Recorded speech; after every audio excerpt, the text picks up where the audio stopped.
Yeah, John, congratulations on the tournament. You made Thanks. it, provided all the skepticism from last week. What is kind of your initial reaction to receiving the number 5 seed, and overall kind of how you and the Big Ten fell out on the in the top national 16 rankings?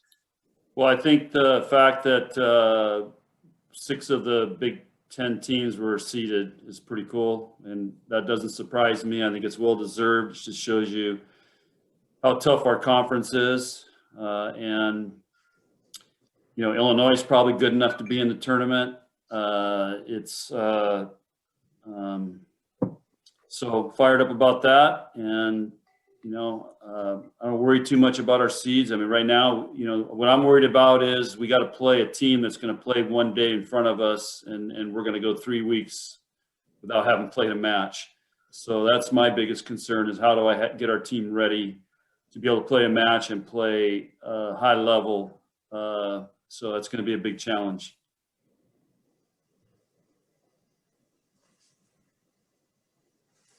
Brent Wagner. Yeah, John, do you think watching the show is more nerve-wracking for some coaches this year, considering fewer teams and not as much non-conference or not as much data points? Yeah, I don't think so. I don't think there was a whole lot of surprises in there. I mean, it's there's the 30 automatic qualifiers, so there's no discussion on that. I think the teams that were on the bubble, probably Penn State was relieved, because they had to have been worried if they were going to get in. But again, it just shows you I think that's just respect for the conference and Penn State program. And then, so anyway, it's kind of hard to follow because, or at least it was for me, because you don't have your true 64 team bracket. And, I think the announcers were confused. I mean, they were saying they missed a few things instead of a couple things that were incorrect. But I thought Salima does a nice job of putting it in perspective. So it's hard to follow. I got to look at that stuff and see, but all I know is we play a week from Thursday at 2:30 against Texas State or Utah Valley. Joe Nugent. Hey, John, I'm wondering if you can share how Nebraska is going to help the NCAA in Omaha in terms of weightlifting equipment, nutrition, those sort of things. What role are you guys playing?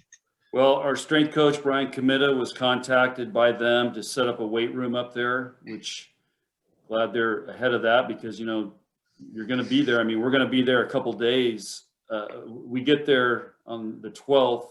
The 13th, we can't do anything because we test. Hopefully we can get a lift in. So anyway, Nebraska's helping with that. And then both of our TerraFlex floors are going to be taken up there.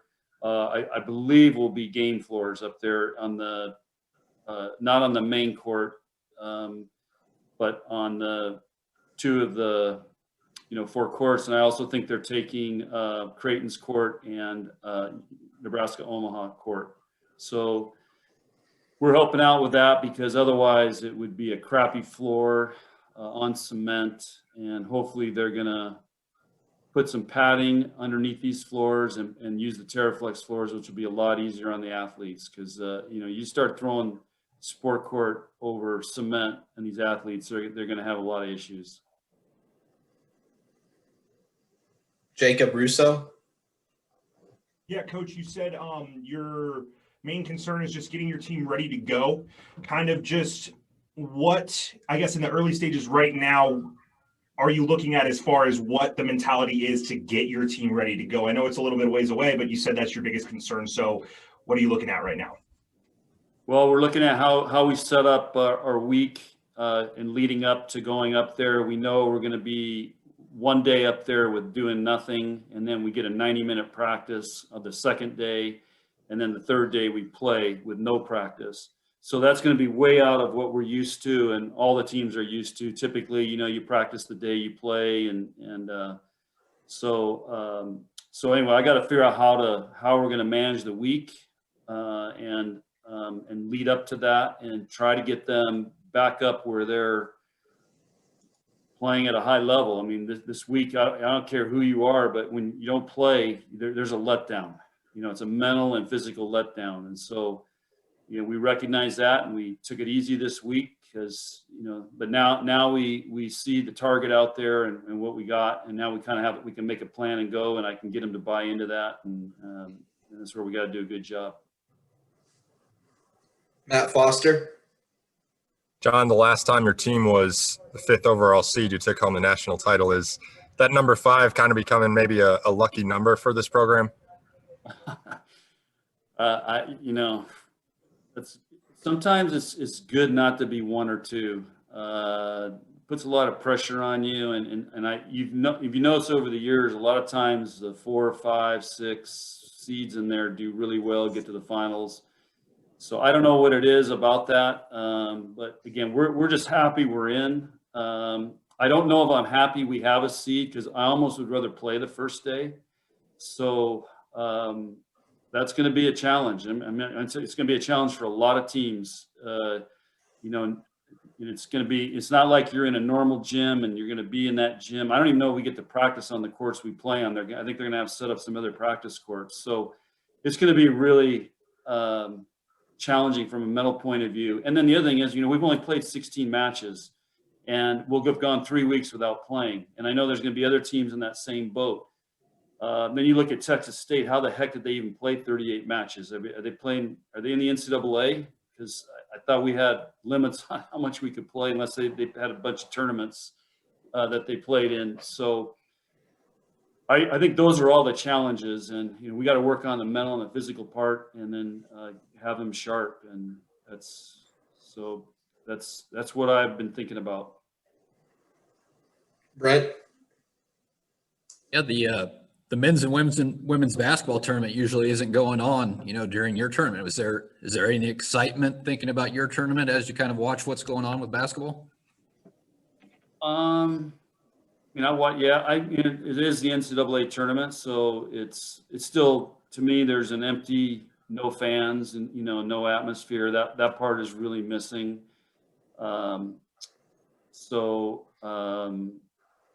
Anyway, I don't know what it's going to be like for volleyball. I mean, I know there's going to be very limited seating, but hopefully there will be some type of atmosphere in there.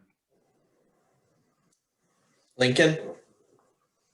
What will be your focus during the next week or so? Is it preparing for kind of just what the different settings that you'll encounter in the tournament, or is it just being able to stay sharp and keep your level of play up? Well, that's the first part. Second part is, you know, you just can't take the week off, you know, because they're going to decondition. So we have to condition. We've got to get them in game mode. We've got to prepare them for how it's going to be different, so they're not surprised. I mean, they're mentally prepared for that.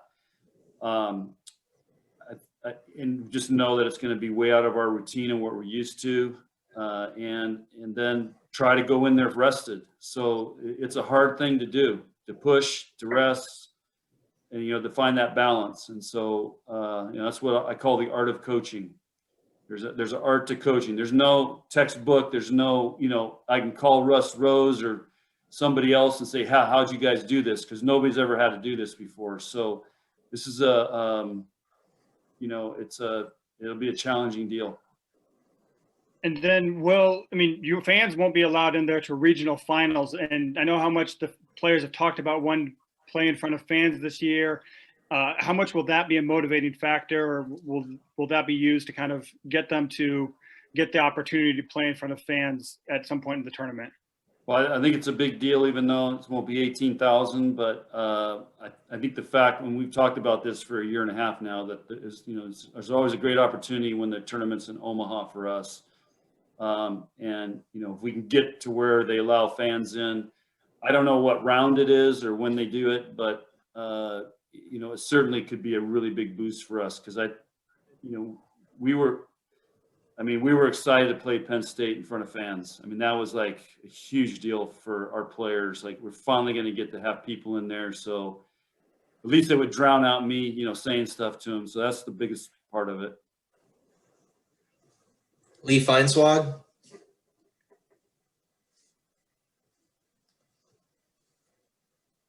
You're on mute. Lee, you're I on didn't mute. think I was. Am I better now? Yeah. Yeah. Okay. It came up with some command. Hi, John. How you doing?